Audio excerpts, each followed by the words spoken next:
오늘 말씀은 마가복음 7장 14절에서 24절까지의 말씀입니다. 아주 주제가 무거운 주제지만 우리에게 아주 중요한 주제, 죄와 회개에 대한 이해라는 주제로 여러분들과 말씀의 은혜와 또 교훈을 발견하는 그런 시간을 가져보려고 합니다. 여러분 그렇습니다. 죄, 회개, 죄 씻음 이런 것들은 사순절 기간을 보내면서 우리가 다루게 되는 중요한 주제 중에 하나입니다. 이 사순절이 어떻게 시작되는가를 찾아보게 되면 우리가 초대교회의 역사로 우리가 올라가 거기서 어떤 일이 있었는지를 발견하게 됩니다. 초대교회에서는 어떤 일이 있었냐면 침례를 받게 되면 그냥 받는 것이 아니라 중요한 그런 묵상의 시간을 가졌던 것을 우리는 발견할 수 있는데, 이 침례를 준비를 하면서 신자들이 40일 동안 뭘 했냐면 금식도 하고 기도도 하고 무엇보다도 회개하는 시간을 가졌던 그런 유래가 있었던 것입니다. 근데 이러한 관습이 AD 325년에 어떻게 됐냐면 니케아 공회에서 공식적으로 이게 이제 규정이 돼 버렸습니다. 그래서 이것을 이제 전통적으로 지키게 되었다는 것입니다. 자, 그렇기 때문에 이 사순절 기간 동안 성도들은 무엇을 해야 되냐면 자신의 죄를 뒤돌아보면서 우리가 정말 거룩함을 위해서 주님 앞에 세워질 수 있도록 우리가 힘쓰는 시간이 필요하다, 그렇게 강조를 하고 있는 것입니다. 여러분 이처럼 사도행전 보십시오. 3장 19절 말씀해 보게 되면 이렇게 말씀을 하고 있습니다. 그러므로 너희가 회개하고 돌이켜 너희 죄 없이 함을 받으라. 이같이 하면 새롭게 되는 날이 주 앞으로부터 이를 것이요, 이렇게 말씀하고 있는 말씀을 발견할 수 있다는 것입니다. 그렇습니다. 기독교 신앙에서는 그래서 회개와 죄 씻음, 이것이 얼마나 중요한지를 강조하고 있는데, 그 이유는 뭐냐면 성도된 우리가 이 회개와 죄 씻음을 통해서 이 하나님과의 관계가 회복되고 또 거룩하게 살게 되면서 우리가 주님의 평강을 누릴 수 있게 된다. 그렇기 때문에 이제 우리가 회개를 주님 앞에 올려드리는 것이 중요하다고 얘기하는 것입니다. 자, 그런데 정말 안타까운 것은 뭐냐면 작금의 현실을 볼 때 우리는 죄 씻음, 회개 이런 것에 대해서 별로 도전을 받지 못하고, 이게 정말 중요한 주제임에도 불구하고 많은 오해를 하고 있거나 잘못된 방향으로 이해하고 있는 경우가 많이 있다는 것입니다. 그래서 사람들은 뭐라고 얘기하냐면 언제부터 죄 씻음은 단순히 과거의 잘못을 돌이키는 것이다, 이렇게 얘기하거나 회개는 구원을 위한 첫 단계일 뿐이지 그 후에 회개 기도는 구원을 다시 요구하는 것이 아니다, 이런 주장들을 하면서 우리를 혼동케 하고 있다는 것입니다.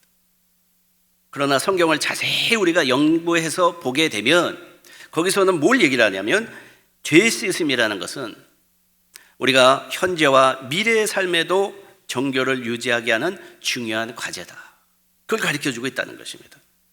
왜일까요? 왜 죄 씻음이 이렇게 중요하다고 얘기하는 걸까요? 현재와 미래에 여러분 필요하다고 얘기할까? 거기에는 답을 찾아본다 그러면 죄는 일회성이 아니라는 것입니다. 죄는 뭐예요? 일회성이 아니다. 죄는 반복적으로 행해지는 행위다, 그걸 알 수 있다는 것입니다. 여러분 로마서 5장 12절 말씀을 보십시오. 우리 찾으면은 합독해 보도록 하겠습니다. 다 같이 합독합니다. 시작.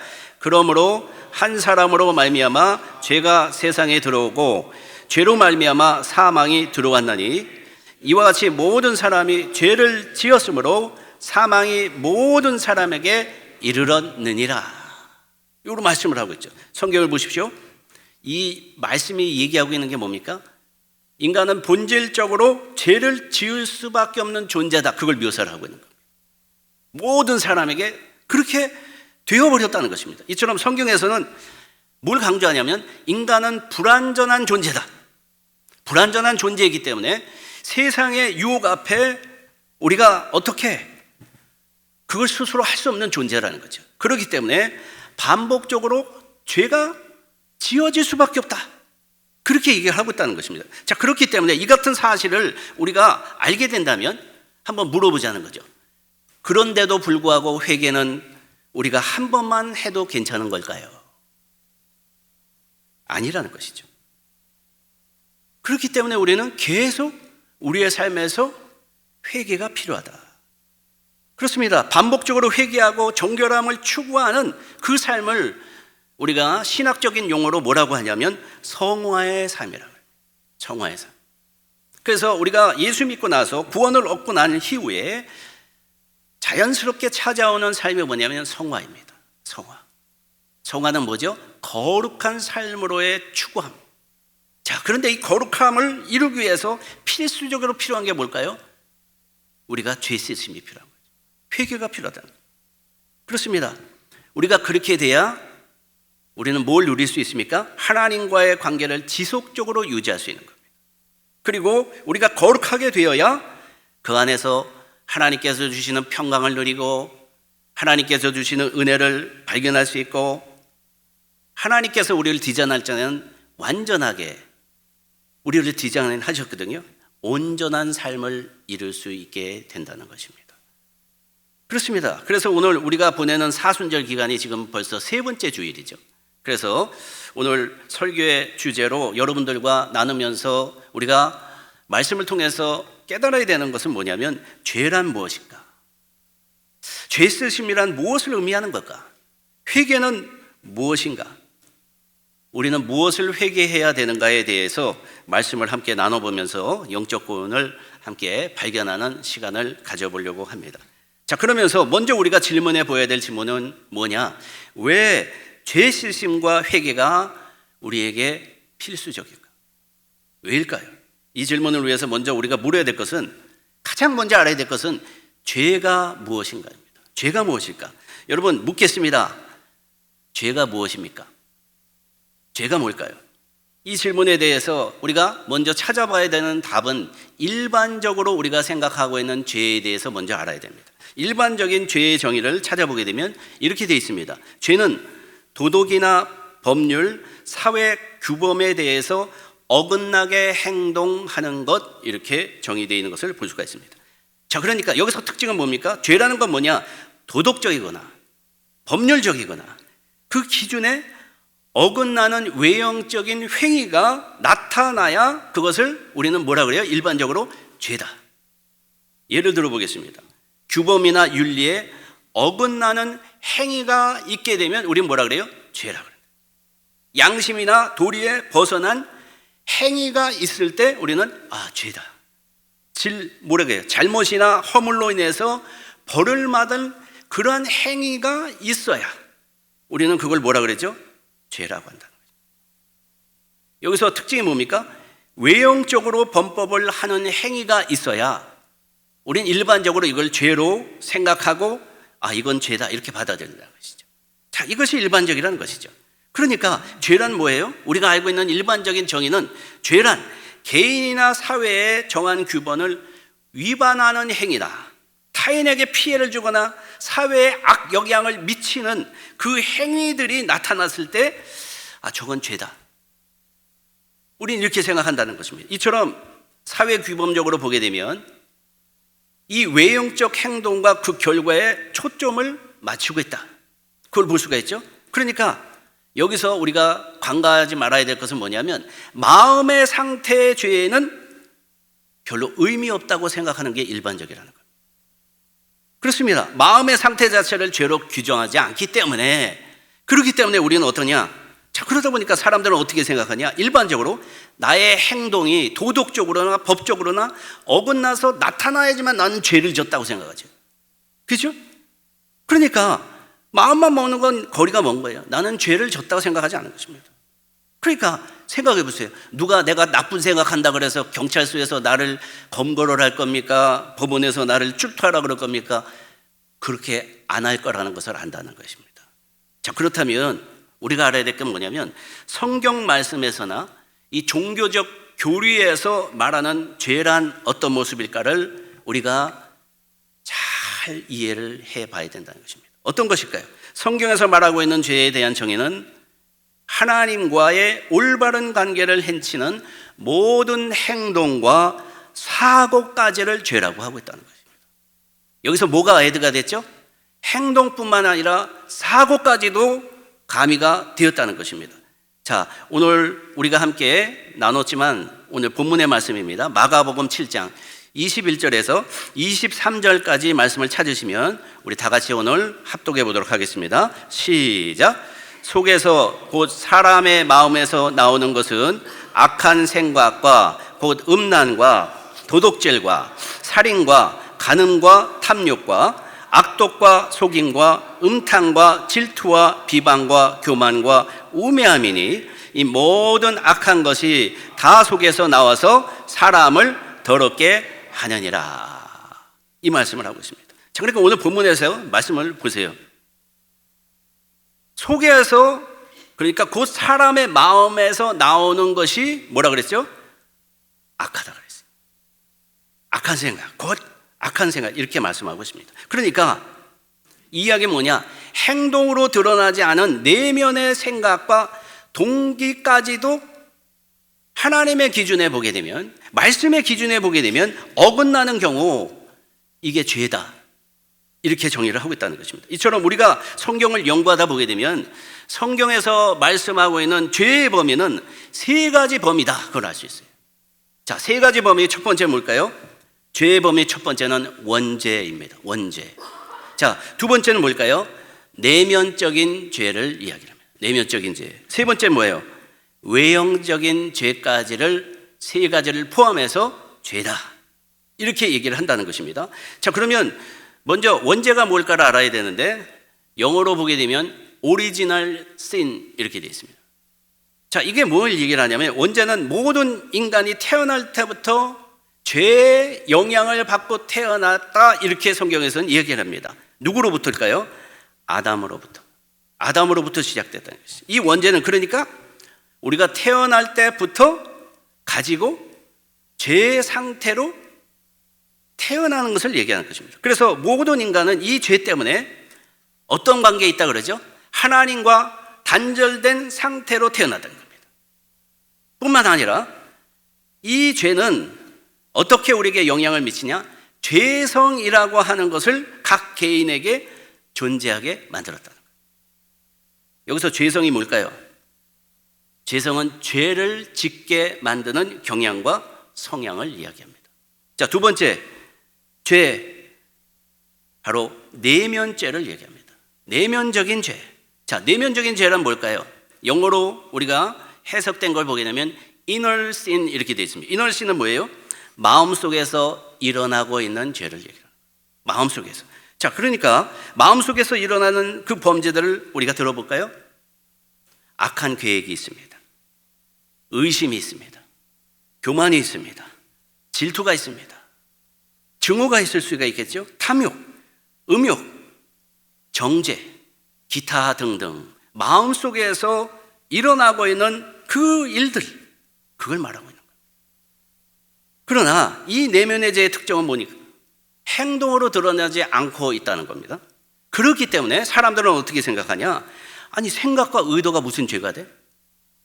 이게 죄가 될 수 있나? 그렇게 의문을 갖는다는 거죠. 자, 그런데 예수님께서는 이 부분에 대해서 어떻게 말씀하셨을까? 산상수훈의 그 내용을 보게 되면 예수님은 내면의 죄도 중요한 그러한 원인이다, 그 얘기를 가르쳐주고 있어요. 그래서 살인하지 말라, 그 계명을 분노까지 확장을 시키고 있다는 걸 볼 수가 있어요. 자, 그리고 간음하지 말라, 그 계명도 정욕을 품는 것까지로 그것을 확장 해석하고 있다, 그것을 볼 수가 있다는 것이죠. 여러분 오늘 말씀해 보십시오. 7장 18절에서 19절 말씀을 보게 되면 이렇게 얘기하죠. 예수께서 이르시되 너희도 이렇게 깨달음이 없느냐? 무엇이든지 밖에서 들어가는 것이 능히 사람을 더럽게 하지 못함을 알지 못하느냐? 이는 마음으로 들어가지 아니하고 배로 들어가 뒤로 나감이라. 이러므로 모든 음식물을 깨끗하가 하시리니 또 이르시되 사람에게서 나오는 그것이 사람을 더럽게 하느니라. 이 말씀을 하고 계시죠. 이 말씀이 뭡니까? 예수님이 뭘 얘기를 하시는 거예요? 사람은 그 더럽게 하는 것이 외부에서 들어가는 것이 아니다. 사람을 더럽게 하는 것은 내부에서 나오는 것이 우리를 더럽게 한다. 그러니까 이 내부에서 나오는 게 뭐예요? 마음에 나오는 거죠. 그것을 악한 생각이라고 그랬어요. 악한 생각.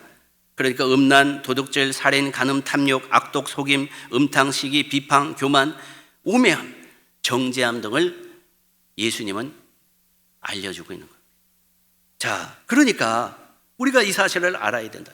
계속해서 성경에서 말하는 죄의 범위 중 세 번째는 뭐냐? 외형적인 죄를 얘기합니다. 어떤 죄일까요? 영어 단어로 보게 되면 outward sin 이렇게 됐어요.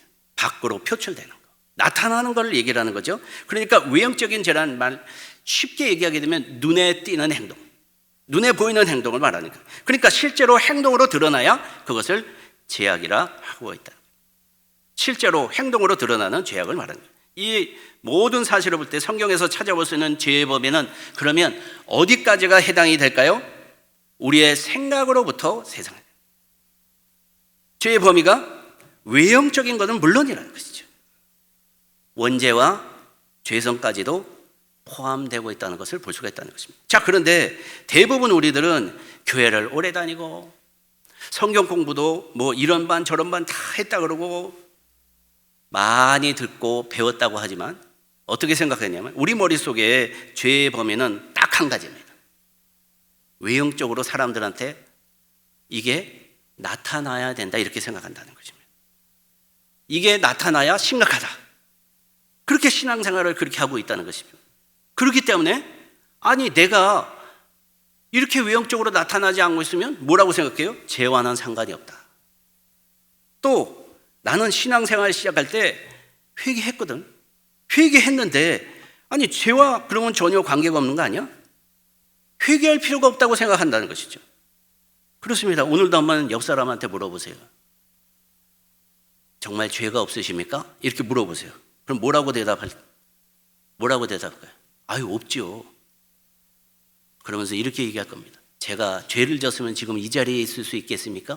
경찰서에라도 가겠죠. 바로 이것이 우리의 일반적인 생각이라는 것입니다. 자, 그런데 우리가 깨달아야 되는 중요한 사실이 있다는 거죠. 성경에서 우리에게 도전하고 있는 회개란 뭘까?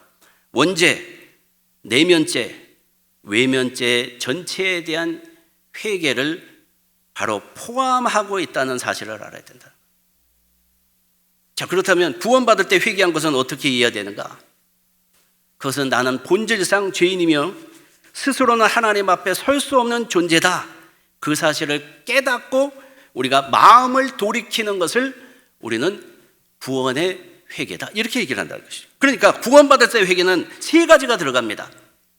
하나님을 떠났던 죄에 대한 회개가 들어가고, 두 번째는 뭐가 들어가요? 예수 그리스도를 믿지 않았던 죄에 대한 회개가 들어가고, 세 번째는 뭐가 들어갈까요? 자신이 죄인이었음을 인정하는 회개가 들어간다는 겁니다. 그러면서 우리가 이 같은 회개를 하고 예수 그리스도를 영접하게 되는 거죠. 자, 그러면 예수 그리스도를 우리가 인격적으로 구주로 영접하게 되면 어떻게 되죠? 성령님께서 우리에게 임하십니다. 자, 그러면 성령님께서는 우리 안에 내주하시면서 그 이후부터 어떤 일을 하십니까? 우리 내면을 조종하시고 내면에 있던 죄들을 알게 하십니다. 성령님이 임하시게 되면 우리가 외면적인 죄를 은연중에 했더라도 알게 하십니다.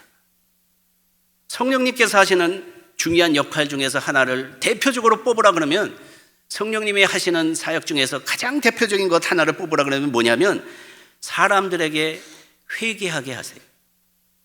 이 사실을 알아야 돼요. 여러분 요한복음 16장 8절의 말씀 보십시오. 이렇게 얘기합니다. 그가 와서 죄에 대하여 의에 대하여 심판에 대하여 세상을 책망하시리라.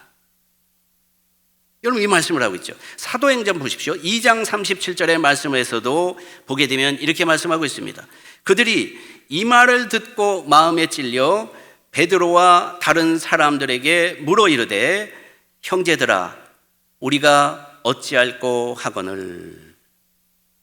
이 말씀을 하고 있다는 거죠. 이처럼 구원의 회개는 정죄로부터의 면제가 되는 것은 맞습니다. 그러나 하나님의 자녀도 죄를 질 수 있는데 그걸 인정하지 않고 회개하지 않게 되면 뭐가 올까요? 성경에서는 징계가 있다고 얘기했어요. 징계가. 그래서 구원 회개는 영원한 형벌과 정죄의 면제를 가져왔다면 우리가 그리스도인으로서 주님의 자녀인데 죄를 짓고 회개가 없다면 무엇이 있느냐? 하나님의 징계가 있기 때문에 삶의 영적인 침체, 고통을 당하게 될 수 있다. 그렇게 얘기하는 거죠. 여러분, 히브리서 12장 6절 말씀을 보십시오. 이렇게 말씀하고 있습니다. 주께서 그 사랑하시는 자를 징계하시고 그가 받아들이시는 아들마다 채찍질 하심이라 하였으니. 이 말씀이 무슨 말씀일까요? 주께서 그 사랑하는 자를 징계하신다고 했습니다. 사랑하는 자는 누굴 얘기를 할까요? 이 의미는 바로 하나님의 징계는 구원과도 무관하다. 무엇을 얘기할까요? 하나님의 자녀다운 삶을 위해서 양육하고 우리를 거룩하게 다듬어 가기 위해서 필요한 것을 징계라고 얘기하고 있다는 것을 발견하고 있다는 겁니다. 자, 그렇다면 마지막으로 중요한 질문이 있다는 것입니다. 그 질문은 뭘까요? 우리가 드려야 되는 회개의 범위는 어디까지일까? 우리는 무엇을 위해서 회개해야 된다고 우리는 이야기하는 것일까? 간단한 답을 드리면 우리가 드리는 회개는 그 범위가 매우 포괄적이라는 거예요. 매우 포괄적이다. 여러분, 마지막으로 우리 요한일서 1장 8절과 9절입니다. 우리 찾으시면 합독해 보도록 하겠습니다. 시작. 만일 우리가 죄가 없다고 말하면 스스로 속이고 또 진리가 우리 속에 있지 아니할 것이요 만일 우리가 우리 죄를 자백하면 그는 미쁘시고 의로우사 우리 죄를 사하시며 우리를 모든 불의에서 깨끗하게 하실 것이요 아멘. 그렇습니다. 그러니까 이 말의 의미는 뭡니까? 회개의 범위를 가르쳐 주는 거죠. 우리의 모든 죄와 잘못된 태도까지를 범위에 두고 있다. 그 말이죠. 그러니까 단순히 외형적인 행동뿐만 아니라 내가 내적으로 가지고 있는 생각, 내 마음의 상태까지를 우리는 회개해야 된다는 거예요. 그걸 가르쳐주고 있다는 것입니다. 그러니까 성경에서 강조하는 회개는 우리의 생각, 우리의 마음, 우리의 행동, 삶의 방향까지를 포함하고 있다. 이게 바로 우리가 지역에서 우리의 모든 삶에서 변화를 추구하게 만드는 그런 중요한 하나님의 명령이 회개라. 우리는 그렇게 볼 수가 있다는 것입니다. 그렇습니다. 우리가 시작하는 사순절, 이 사순절은 어떻게 시작합니까? 재수요일로부터 시작된다 그래요. 자, 재수요일은 어떤 일일까요? 특별한 행위를 하는 그날을 재수요일 이렇게 우리는 부릅니다. 그날은 뭘 하냐면 머리에다 재를 바릅니다. 재를 발라요. 그 의식을 하는 것이 일반적입니다. 자, 그런데 왜 그럴까요? 우리 인간의 바로 나약함과 죄를 의식하고 회개하는 것을 상징하기 위해서 뭘 해요? 재를 머리에다 뿌렸다고요. 그렇습니다. 사순절 기간에 우리가 묵상해야 되는 건 뭐냐? 그렇기 때문에 회개와 죄시즘이에요. 이 회개와 죄시즘은 매우 복음적인 주제라는 것을 우리는 알아야 된다. 여러분, 기독교에는 우리가 그와 같은 명령을 우리에게 하고 있다. 그래서 일생 동안 우리에게 계속돼야 되는 그런 삶의 모습이 뭐냐? 회개라고 가르쳐 줍니다. 그래서 이를 통해서 우리는 지속적으로 하나님과의 관계를 회복받게 되고 그리고 하나님의 은혜 가운데 거할 수 있게 된다고 말씀하고 있다는 것입니다. 그렇기 때문에 우리들은 사순절 기간을 통해서 우리가 마음속에 새겨야 될 게 뭘까요? 예수님의 고난 그리고 십자가를 묵상하면서 우리 자신들이 정말 우리 자신의 죄를 바라볼 수 있도록 영적 눈을 뜰 수 있어야 돼요. 그리고 주님께서 주시는 그 회개의 은혜를 경험할 수 있어야 돼요. 그럼으로써 우리가 정결하게 되고 그 속에서 은혜를 경험할 수 있게 된다는 것입니다. 이와 같은 사실을 기억하시고 여러분 모두 지금 우리가 보내고 있는 이 사순절의 기간 하나님 앞에 우리의 심령을 올려드려서 하나님 앞에 또 우리의 삶이 또 영광을 돌려내고 또 우리가 영적인 성장을 이뤄내는 복된 시간들을 보내시기를 주님의 이름으로 축원합니다.